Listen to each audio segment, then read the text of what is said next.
হে everyone, আসসালামু আলাইকুম। আজকে আমরা দেখব কাজদূত অ্যাপে আমরা কিভাবে একটা অ্যাকাউন্ট ক্রিয়েট করব এবং পরবর্তীতে আমরা কিভাবে হেল্পার হিসেবে রেজিস্ট্রেশন করব। তো চলুন শুরু করা যাক।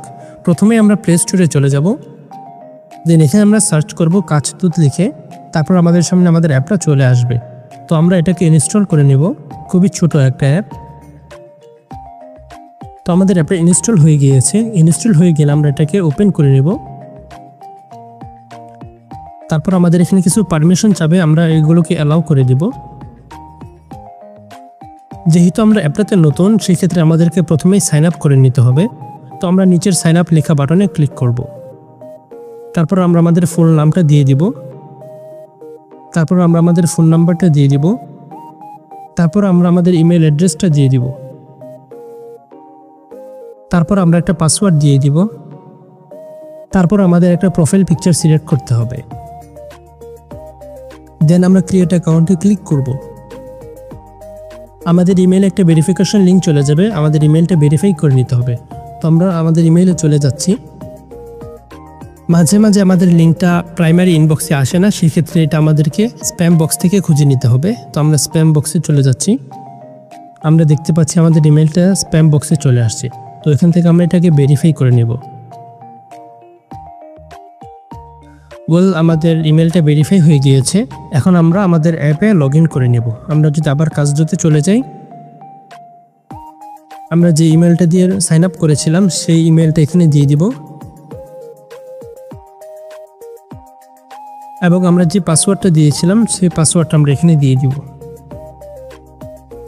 তো আমাদের লগ ইন সাকসেসফুল হয়ে গিয়েছে। এখন আমরা কাজদূত অ্যাপে চলে আসছি।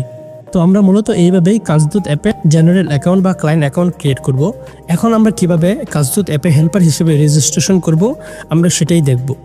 কাজদূত অ্যাপে হেল্পার হিসেবে রেজিস্ট্রেশন করার জন্য আপনাকে নিচে হেল্পার হিসেবে রেজিস্ট্রেশন করুন এই বাটনে ক্লিক করতে হবে। দেন আপনাকে এখানে আপনার এনআইডিটা দিয়ে দিতে হবে। তারপর আপনাকে আপনার জেলা সিলেক্ট করতে হবে। আপনি যে জেলায় অবস্থান করছেন বা যে জেলা থেকে আপনি কাজ করতে চান সেই জেলাটা সিলেক্ট করতে হবে। তো আমরা ঢাকা দিয়ে দিচ্ছি, অচিরেই বাকি জেলাগুলো অ্যাড হয়ে যাবে। দেন আমাদেরকে আমাদের এরিয়াটা সিলেক্ট করে দিতে হবে। তো ঢাকার মধ্যে আপাতত মিরপুরটা আছে, অচিরেই বাকিগুলো অ্যাড হয়ে যাবে। তো সেই ক্ষেত্রে আমরা মিরপুর একটা সিলেক্ট করে দিচ্ছি, এবং তারপর অভিজ্ঞতায় আপনি আপনার কাজের এক্সপিরিয়েন্স দিবেন। আপনি যেই সেক্টরে কাজ করতে চান সেই সেক্টরে আপনার কাজের অভিজ্ঞতা কত বছরের, আপনি সেটা এখানে টাইপ করে দিবেন। লেটস সে আমরা এখানে 5 বছর দিয়ে দিলাম। তারপর আপনাকে একটা কাজের সেকশন বা ক্যাটাগরি সিলেক্ট করে নিতে হবে। এখানে মূলত 3টা সেকশনে কাজকে ভাগ করা হয়েছে। একটা হচ্ছে হোম সার্ভিস, আরেকটা হচ্ছে সরবরাহ ভিত্তিক সার্ভিস, আরেকটা হচ্ছে বিশেষায়িত জরুরি সার্ভিস। তো আমরা যদি হোম সার্ভিসটাই ক্লিক করি, দেন আমাদের একটা সাব ক্যাটাগরি ওপেন হবে। এখানে আমরা বিভিন্ন ক্যাটাগরি দেখতে পারবো। সেক্ষেত্রে আপনি আপনার ক্যাটাগরি অনুযায়ী আপনি সেটাকে সিলেক্ট করে নেবেন। তো আমরা যদি অন্য একটা ক্যাটাগরি দেখি, আমরা যদি সরবরাহ ভিত্তিক সার্ভিসটা দেখি, দেন এখান থেকে যদি আমরা সাব ক্যাটাগরিতে যাই, এখানে আমরা আরও বিভিন্ন ক্যাটাগরি দেখতে পারবো। তো আপনি আপনার পছন্দ অনুযায়ী বা আপনার এক্সপিরিয়েন্স বা আপনার দক্ষতা অনুযায়ী আপনি যে কোনো একটা সিলেক্ট করে নেবেন। তো আমরা সিলেক্ট করে নিলাম ফার্মেসি হোম ডেলিভারি, এবং তারপর আপনি অবশ্যই কাজদূতের শর্তাবলী পড়ে নেবেন। যদি আপনি তাদের শর্তাবলীর সাথে এগ্রি হন, সেক্ষেত্রে আপনি এখানে টিক মার্কটা দিয়ে দিবেন, দেন আপনি সাবমিট করে দিবেন। এই আপনার কাজ। আপনার অ্যাপ্লিকেশন সাবমিট হয়ে গিয়েছে। যদি আপনার সকল তথ্য এবং আপনার এনআইডি সঠিক থাকে, তাহলে 24 ঘন্টার মধ্যে তারা আপনাকে অ্যাপ্রুভ করে নেবে। তো চলুন আমরা ওয়েট করি। তো গাইস, আমাদের এখানে কাজদূত থেকে একটা নোটিফিকেশন চলে আসছে। আমরা দেখি কি নোটিফিকেশন আসছে। এখানে আমাকে দেখাচ্ছে আপনাকে হেল্পার হিসেবে কাজ করার অনুমোদন দেওয়া হয়েছে।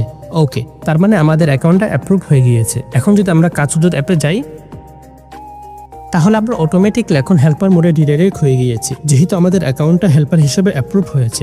তো এই পেজে আমরা ক্লায়েন্টের দেওয়া সকল পোস্টগুলো এখান থেকে দেখতে পারবো, এবং এখান থেকে আমরা বিড করতে পারবো। তো আপনি যদি আপনার অ্যাকাউন্টটা কাস্টমাইজ করতে চান, তাহলে আপনার প্রোফাইল আইকনে চলে যাবেন, এবং এখান থেকে আপনি আপনার অ্যাকাউন্ট এডিট প্রোফাইলে গিয়ে আপনি অ্যাকাউন্টটা কাস্টমাইজ করে নিতে পারেন। আপনি এখানে একটা জিনিস লক্ষ্য করবেন, এখানে আপনার ক্লায়েন্ট অ্যাকাউন্টের অ্যাক্সেস আছে এবং হেল্পার অ্যাকাউন্টেরও অ্যাক্সেস আছে। তার মানে আপনি এখন 2টা অ্যাকাউন্টই ইউজ করতে পারেন। তো এই ছিল আজকের মতো ভিডিও। আমরা পরবর্তীতে দেখাবো কিভাবে আপনি হেল্পার হিসাবে একটা কাজ কমপ্লিট করবেন, এবং নেক্সট আরেকটা ভিডিওতে আমরা দেখাবো আপনি কিভাবে ক্লায়েন্ট হিসেবে একটা জব পোস্ট করবেন। তো কাজদূতের সাথে থাকার জন্য আপনাকে ধন্যবাদ। খুব শীঘ্রই দেখা হবে পরবর্তী ভিডিওতে। আসসালামু আলাইকুম।